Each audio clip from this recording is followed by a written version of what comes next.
Hello and welcome to this video tutorial on how to record a podcast using GarageBand version 10.1.2. I'm going to show you how to change the settings in GarageBand to record a podcast. Before we do that, for those of you wondering about what exactly a podcast is, let's go over that now.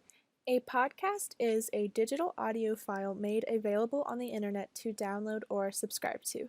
So that means it needs to be downloadable and have a subscription accessible in order for it to be considered a podcast.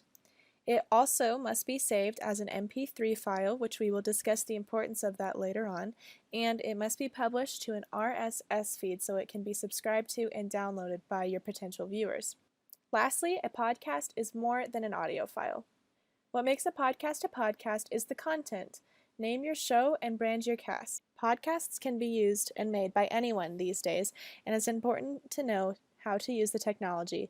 Now that we know what a podcast is, let's go ahead and get started on how to make one in GarageBand. So since GarageBand is typically used for music recording, there are just a few things we will want to change to make it more podcast friendly. First of all, we will come over here to display the Smart Controls panel, and then we will come click this little information button and bring up these recording settings. As you are talking into your microphone, speaker, or whatever, you will notice that right here these settings will be showing green or yellow or red, and how you control the feedback on that is this slider right here. And as you talk, you can just monitor the green and the yellow. Green is what you want. A little yellow is fine, but you don't want any red. So you can just slide these over and the control panel will be displayed right here and also up here.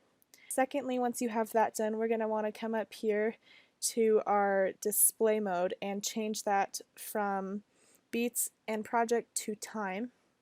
And you'll notice that changes it into seconds. So that way when we're recording, we can keep track in seconds and minutes instead of any other way. And also we're going to want to turn off the metronome since we don't need any beat in the background. Once you have that done, we're going to want to come up here and talk about this button. Now this is if you want to create a new track, so I'll go ahead and click that and discuss that a little bit.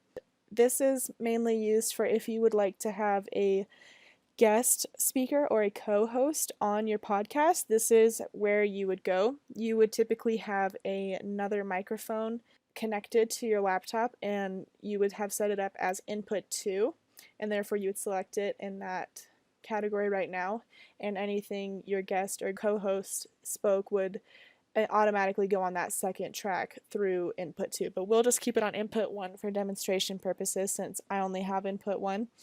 And then again, we'll keep this box checked, and I'll go ahead and click create, and you'll see it adds our second audio track right here. And keep in mind, you're going to need to change your record level again for each new track that you make. Now when it's time for you to record, all you will need to do is come up here to the record button, and you'll go ahead and click that, and you can see there's those levels I was talking about earlier, and ours are green, so they seem to be fine, and up here tells you how long you've been going. So we'll go ahead and stop that. And now we have this soundbite. So what we're going to want to do, now that we've hypothetically created our podcast, it's time to save it. And what you're going to want to save it as is as an MP3 file. This is incredibly important because it is the standard format for sharing audio files online. You always want to save as an MP3, and that is possible to do out of GarageBand. You just need to come up here to the share window and go to export song to disk, and you're going to want to title each episode. So I'll title it 001 tutorial practice, just so I know what it is for me. And I'm going to go ahead and just put this on my desktop. Now here's the important part. You're going to want to select MP3, and then as for quality, high quality is fine.